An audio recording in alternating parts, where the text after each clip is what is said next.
Hello and welcome to your second presentation podcast on business intelligence.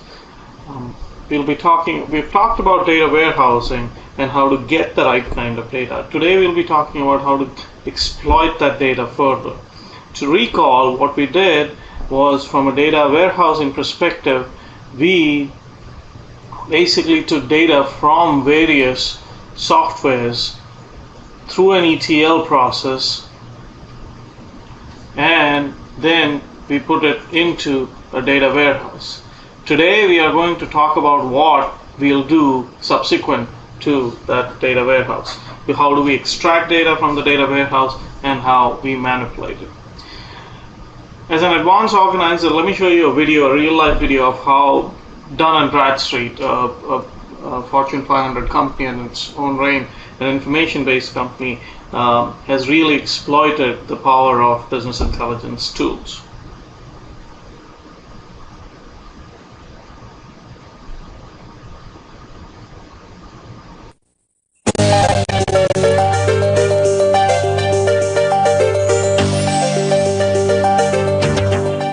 Hi, I'm Steve Olson. I'm Director of Decision Support, and I work for Dun & Bradstreet Software.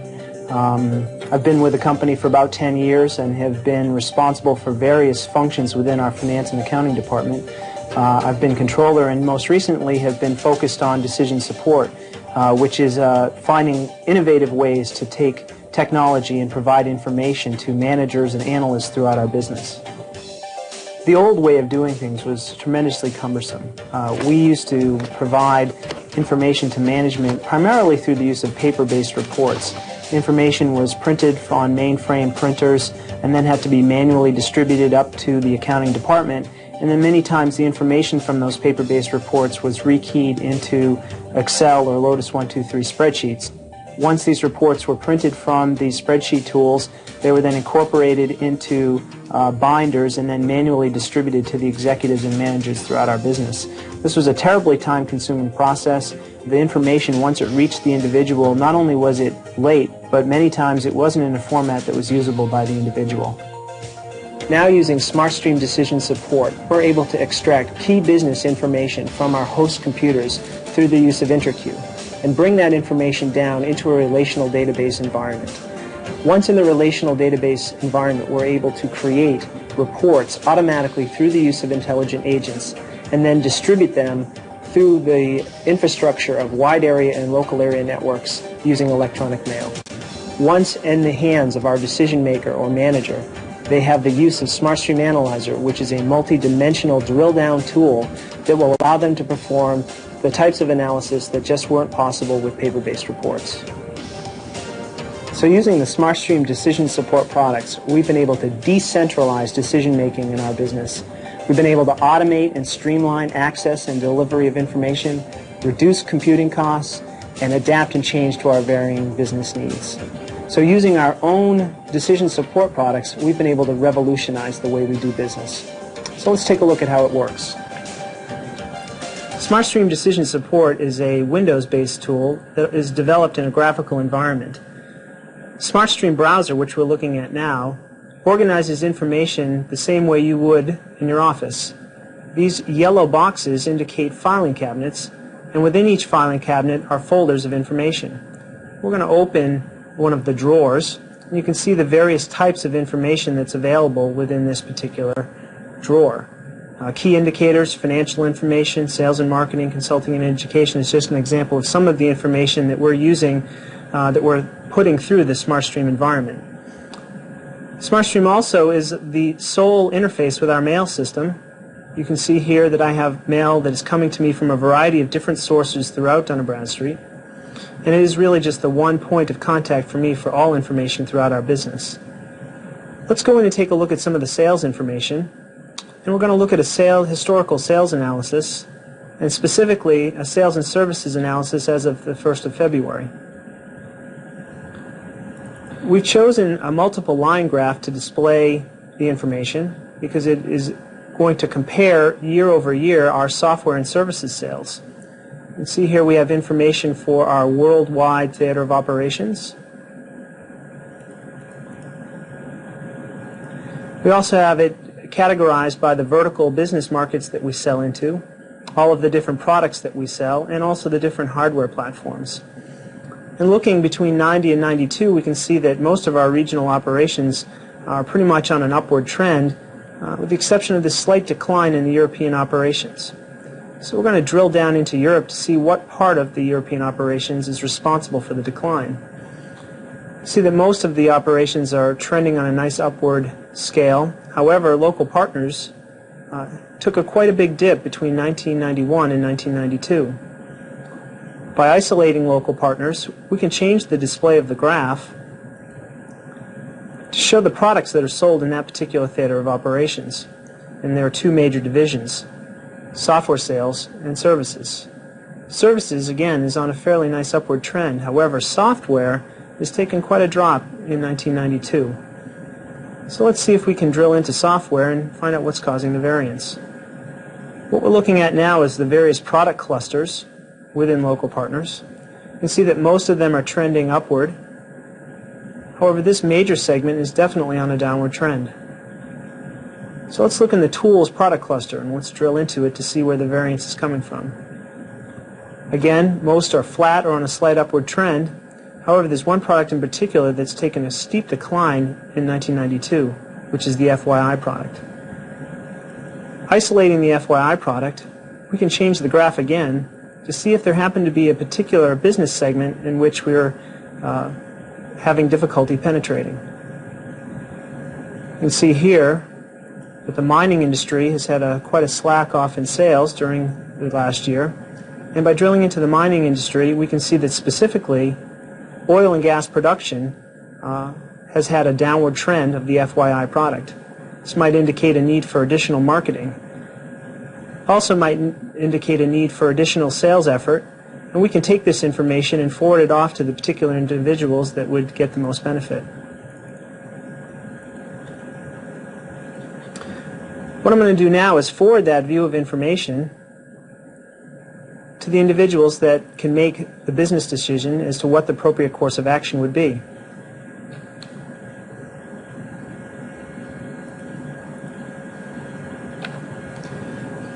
European product marketing and European sales would be the best place to send this information. There are multiple people that are in each one of these organizations that could benefit from this information. So I'm going to forward it on to them and just put a quick note on here. Note FYI sales and local partners. And we'll mail it off. This type of analysis would have been very difficult under our old methods, as that these types of reports would have taken hundreds of pages and taken a tremendously long time to analyze. We've seen how SmartStream Analyzer can be used to analyze various types of sales and marketing information. Let's see how it can be used to look at financial information. In this folder we have a variety of different types of information: an income statement, a balance sheet, financial forecast, and a receivables analysis. Let's look at the receivables analysis. Receivables are a very important aspect in cash flow. Keeping a tight control on our collections is vitally important. We're now looking at a summary aging for our company. We're looking at the worldwide theater of operations for all products and all billing types. As you can see, there are some receivables in over 90 which would be adversely affecting our cash flow, and they're coming from the Americas. We can drill down into the Americas to see which particular region is responsible. We can see that the United States has the majority of the over 90 receivables. We can do further analysis on this category to get a better handle on where our collections need to be improved. See that the U.S. territories has a significant portion of their over 90 receivables. Let's isolate that for further analysis. We can change views to a pie graph and look at the various products that are sold within the U.S. territories to identify where our collections issues may be. You can see that education, that business segment, is responsible for a significant portion of these past due accounts. And by changing the view of the graph to show percentages, we can actually see that 80% of our receivables are coming from this education business segment. By changing the view again to products, We can identify that the other segment of products is responsible. And by drilling down, we can see that multi-systems education is where we're having problems collecting. So this indicates to me that a special collection effort is necessary in the U.S. territories for collecting multi-systems education invoices. As you can see, we've drilled down through a multitude of layers of information to pinpoint where we need to strengthen our collection efforts. It's been very difficult in a traditional paper-based report. If we would like to take this information and do further analysis with it, we can save it into a variety of third-party tools like Microsoft Excel or Lotus 123 and perform further analytical processes. In this particular instance, we've identified that cash collections in the U.S. territories, and specifically multi-site education, has been experiencing problems in collecting cash. We can direct this information to the manager of the U.S. territories, and then he can institute specific actions designed to improve cash collections in this area, thereby increasing our cash flow. SmartStream Decision Support has enabled me to be more effective at providing meaningful information to the various executives, managers, and analysts throughout our business. This is a vitally important aspect of my job, and the providing information to the right people in a form that they can use helps us to compete in this ever-changing global marketplace. SmartStream Decision Support is changing the way we do business.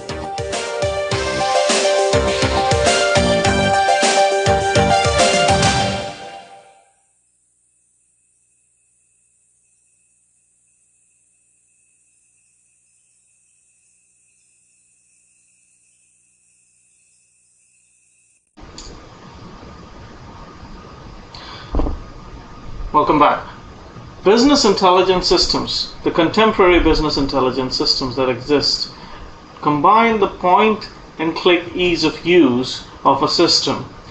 They use advanced analytical techniques that you have learned in your decisions with data class, okay, and they augment it with using artificial intelligence in a collaborative environment. Okay, and we'll see later on as to why collaborative environment is important. In order to support you, okay, all of these are examples of you. You're going to be the future executives, managers, or knowledge workers. Okay, some of you already are, but that is what you do. You guys are responsible for making decisions. You guys are responsible for making good decisions using highest analytical capabilities possible, and these business intelligence systems enhance that capability and provide you with an opportunity to do that. Things have changed, okay? Things have changed over a period of time. Earlier, it was, I'm proud to be a non-user. I can do things on my own. I don't need a computer. I have the instinct. These days are gone. People don't rely completely on instincts. Today, if you're not using a business intelligence systems, you're out of date. Okay, it's as simple as that. Your instincts, while good, need to be supported.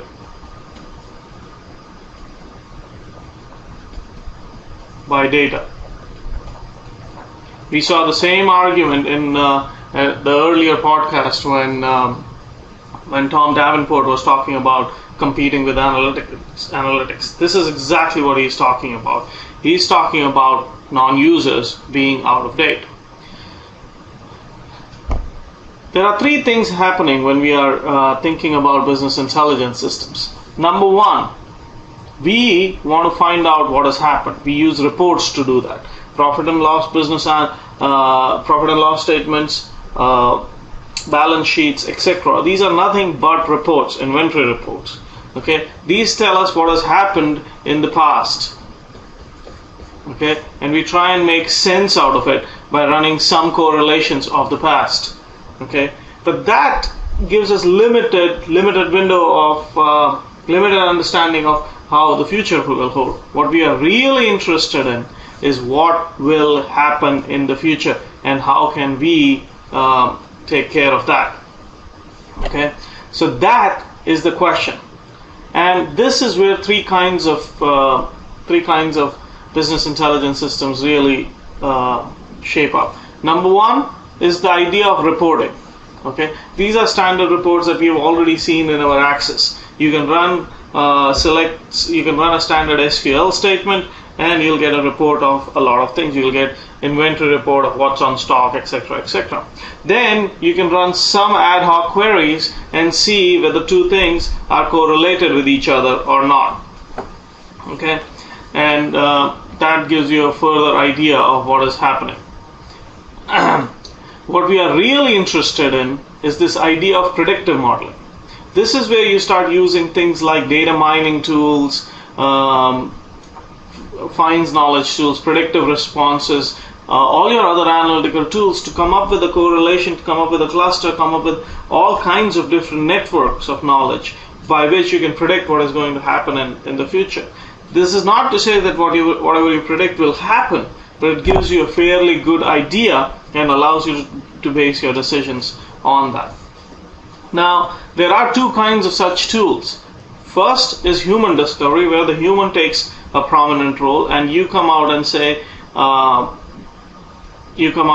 that everything I know about what is happening around us, and I know what parameters are correlated with each other, and I'll use a human discovery tool, or I'll assist in the discovery. Or you can let the machine try and discover patterns of the huge amount of data that you supply by itself. So the machine does it on its own. You just say, okay, give me a pattern based on this, and it discovers. Both have their positives and negatives. Human discovery, humans can supplement that knowledge. Humans have instinct. They can substantially reduce their analysis time, and they have certain instinct about things that can help them find correlations. Machines, when left on their own, can sometimes find patterns where patterns didn't exist or were not visible to the human eye before. Okay. So when does a business intelligence tool have the best outcome? Remember in the earlier podcast, I told you that not always do business intelligence tools give you better outcomes. The results, the studies have shown equivocal results. There are 4 things that need to be understood before using a business intelligence tool. Number 1, understand the decision maker, understand the decision task, understand the decision support system capabilities, and understand how a decision is to be made. If you understand all of these things, okay, and you use the decision support system or the business intelligence system in the right manner, which is only then we see a substantial positive effect on the performance of a decision. So let's understand the decision maker first. The idea here again is, can we make better decisions than the one that we are talking about right now? Again, nobody is questioning the ability of a human being to make decisions. The idea is, can we do it much better? So let's understand this first. There's Joe out here. Okay. Joe is a relatively slow serial processor. Okay. Joe represents all human beings. Joe, we cannot really process a whole lot of numbers. All of you, if you look around us, in general, we don't do well in math. Why? Because we're not really good serial information processors. Okay, we remember some stuff, but we are not very good at processing information. Number 2, we have a really bad short-term memory. Okay, if as you take this lecture, if you don't recollect a lot of this lecture in the next 24 hours yourself, you're going to forget as much as 70% of the lecture, is what researchers show. Okay, so our short-term memory is really, really crappy. Okay, however, our long-term memory is really, really good. But we only remember things we want. We only remember things the way we want. We tend to forget everything else. Okay, and that is a problem, because decisions cannot be based on convenient memory. Decisions have to be based on facts. Okay, so the decision maker in a decision support system model isn't really a great person. Okay, yes, we have instincts and we have the questions, but we are not really good at taking decisions based on data. So the next question is, how do we define tasks? Let's understand the tasks at hand. Usually there are three kinds of tasks that exist: unstructured, semi-structured, and structured tasks. Okay, so let's go bottom up, structured to unstructured. Structured tasks are repetitive tasks. These tasks have been done before. It's like an order fulfillment or an order fulfillment. You look at an invoice, you see where to ship, you know how to do it. You just send the decision out. Well, go ahead and ship, load this up. You've done this before, you've done this a lot of times. A lot of these decisions are taken on day-to-day reporting. These are also operational decisions. Okay, and they're done on a day-to-day basis. The semi-structured decisions are things that you kind of have done today, but you still need an analysis. You still need to run an analysis to see what the correlation between ideas, between things is. For example, advanced reordering systems, where you actually go out and say, okay, there is Halloween coming, therefore I need to order some more of a certain kind of product. Okay, so there's a correlation. You're not just basing it on one reorder point. You're taking a decisions based on analysis of two or more variables, and these are taken at a middle manager level. Okay, you take them at a middle manager level or a store manager level and things like that.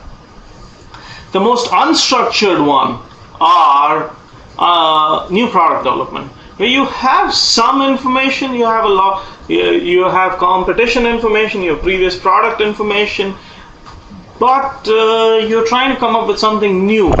Okay, so you are able to analyze a lot of different dimensions of a particular problem before you come to a solution.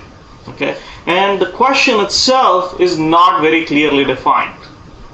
Okay, so there are three kinds of decisions. Understand this, because if I give you a DSS tool that is designed towards new product development, it is not going to be a good solution for order fulfillment, because you'll get lost. I'll give you an example of this. One of the things that you go in your IS tool, one of the softwares you look at in your IS tool is Business Objects. Okay, Business Objects was a software we bought in 1990 in my firm. Okay, and for 5 years we did not implement it. Why? Because most of the people who were trying to push BO implementation were trying to push it at the structured. Whereas Business Objects is primarily designed either at the semi-structured or an unstructured level. We spent the money, but it was a failed implementation.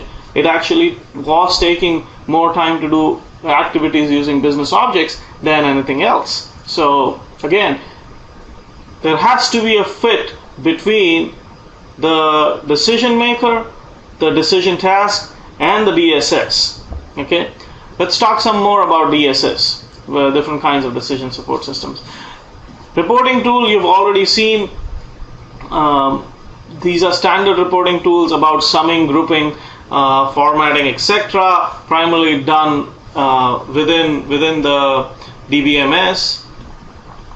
Okay, you have data mining systems. These are systems that use sophisticated statistical techniques to find patterns and relationships. Okay, these can be done with or without human intervention. Okay, then you have knowledge management systems, which is primarily about unstructured information that you can analyze, and we'll talk more about knowledge management system in the next session when we talk about groups. Okay, you also have expert systems. Here you encode human knowledge in the form of if-then rules and process those rules to make diagnosis or recommendation. You have done your whale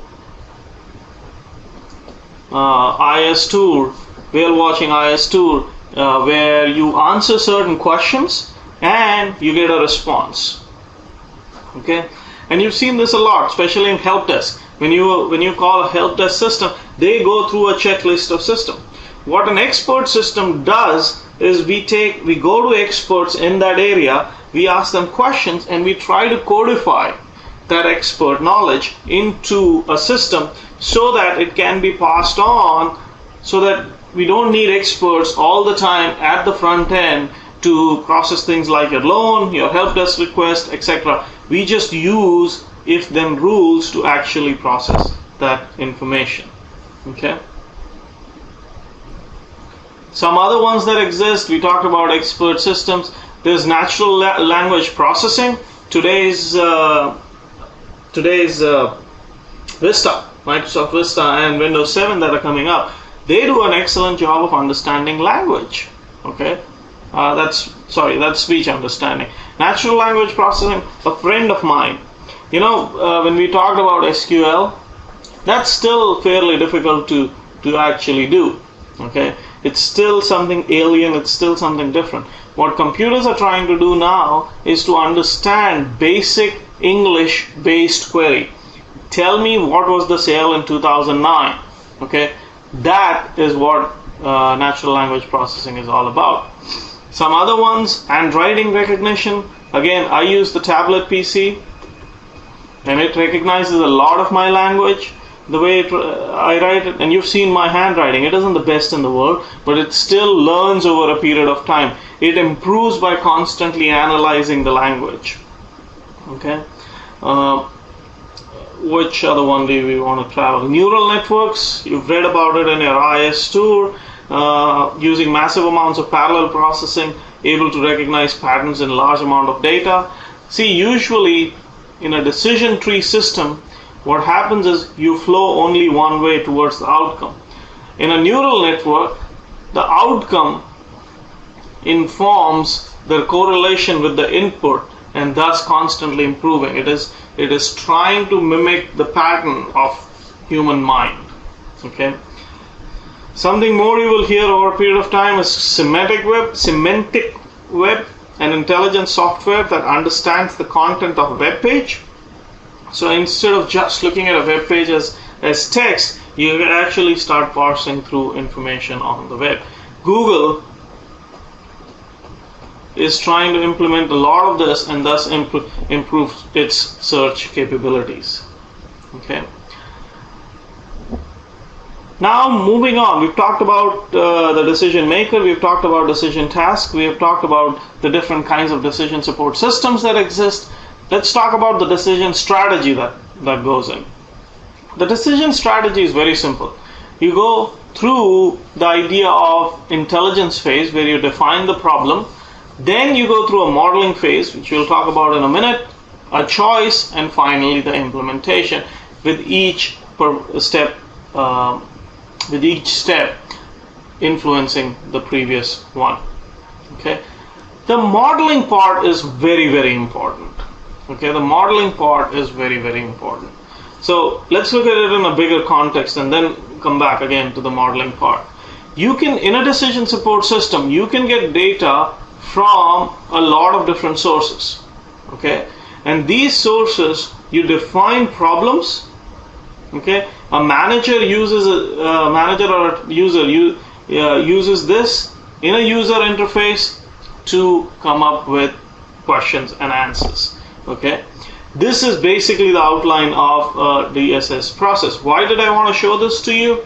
The reason is I just wanted to re-emphasize the socio-technical subsystem part.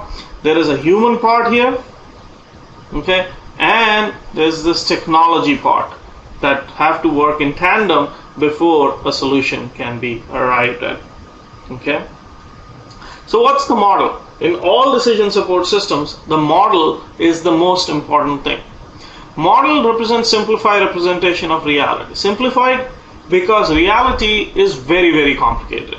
Okay, it's very complicated to model.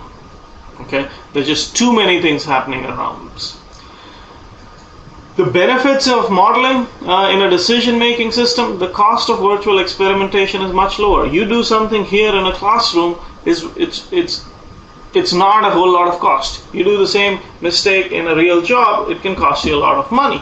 So what modeling does is it allows you to virtually model things, virtually run through systems, and you saw an example of this in the BPM's podcast. It allows you to run through a system without losing anything in real. Additionally, it allows you to do multiple such modelings and then compare results. And then when you go to your supervisor, you can actually say, you know what, I've run this multiple times, and this is what I'm seeing. Okay? and when you do your IS tour, there's an Excel exercise that you do. Excel, which as the video had pointed out, is the front end for business intelligence today. You were modeling in there. You actually created a model in there. Now, never analyzing data, analyzing small amount of data as shown in that spreadsheet, you probably could have done it with a calculator. But the idea is not that. The idea is to create models which will hold up over a period of time and can be sent out to multiple people and are generalizable over a large amount of data, so that I don't have to bother you and you don't have to go reinvent the wheel all the time. Okay? And it actually leads to a much better questioning of assumptions and doing things. There are various kinds of models that exist in today's environment. There's the iconic or scale model, which is a physical replica of a system. You've seen this in a building case where you see smaller parts of building. You have analog models that don't look like a real system but behave like it. We don't use any analog model in business. Okay. There are mathematical models that describe a system with the aid of mathematics and are composed of 3 or more variables. This is what you used in your Excel example. This is the most important type of modeling that you will do. And then finally there's mental model, which is the description of how a person thinks about a system. So when you there are softwares called mind maps, okay, which is what you use to summarize a large amount of information and describe how you are actually thinking. And then when you would get into an intellectual discussion with people regarding unstructured decision making, you can go out and see, you can map to people's mind, ask them to draw their mind map, and you can compare and thus see whether they are in agreement with each other or not. This is still has a lot of usage in education and learning. However, I have not seen this used a whole lot during product development, but it is starting to get usage. Okay, but for now, from a business intelligence perspective, we are primarily focused on the mathematical or quantitative tools. Okay, these tools use various kinds of business intelligence techniques. These mathematical tools can use various kinds of mathematical techniques. You know about regression. Yeah. Decision tree, this is the idea of if-then rules, where you start at one level and say, hey, there's a 30% probability of taking this happening, there's a 70% probability of something else happening, and you keep breaking it down till you get to the end of it, and then you can calculate your expected value. Okay. Again, your business intelligence books in detail can talk to you more about it. You should have learned it in your decisions with data class. Clustering, used extensively. You give a business mining system a large amount of data and you let it cluster, whereby you can come up with clusters of your customers and then target those customers, those clusters individually with each other. Neural networks, we already talked to you about. The slide also states where they're ruled. You also have affinity-based marketing. You will see in a lot of supermarkets that diapers and beer is put together. Okay, why? Because affinity-based relationships found out that when most dads go to pick diapers, they also tend to pick up beer.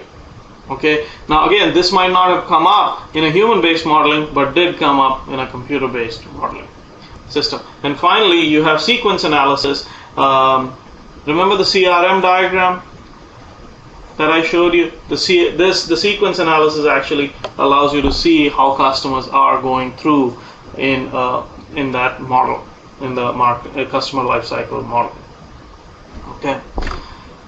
Today you'll have, having understood business intelligence and what you can do, you have a huge amount of power in your hand. Okay. And like all statistical techniques, business intelligence can also be abused. Okay. So I would strongly recommend that you use it very, very wisely. All right. Let me give you an example about simulation. Okay, we've talked about simulation. It refers to the technique of conducting experiments and what if. You create a model and you run simulations based on that. Okay, and there are lots of advantages of simulations, particularly compressing time and conducting it anywhere, anytime. So, in 1971, 1973, the Pentagon ran a project regarding World War III. They ran a simulations. Military analysts and weapons expert would examine the results, and if the results weren't quite what they expected or wanted, the analysts would change some of the inputs or a portion of the model. Over a period of time, an accumulated set of results were approved. The accumulated results presented to 4-star generals, and sometimes the generals would see problems in the analysis and discard some more of the results. Now again, I'm not trying to pinpoint any recent incident or anything like that. This is an example of how simulations can lead to wrong decisions. So be with me. I don't believe that anyone thought that they were deceiving anyone or had an intent to deceive anyone. The top managers just didn't realize that the results that they saw left out a substantial portions of unfavorable situations. They never knew that the other results existed. The analysts who were filtering the outcomes by throwing out the numbers didn't want to be dishonest. They simply thought that those results were wrong or unrealistic. I don't think that they realized that they were using a computer to promulgate their own ideas about military needs. Okay?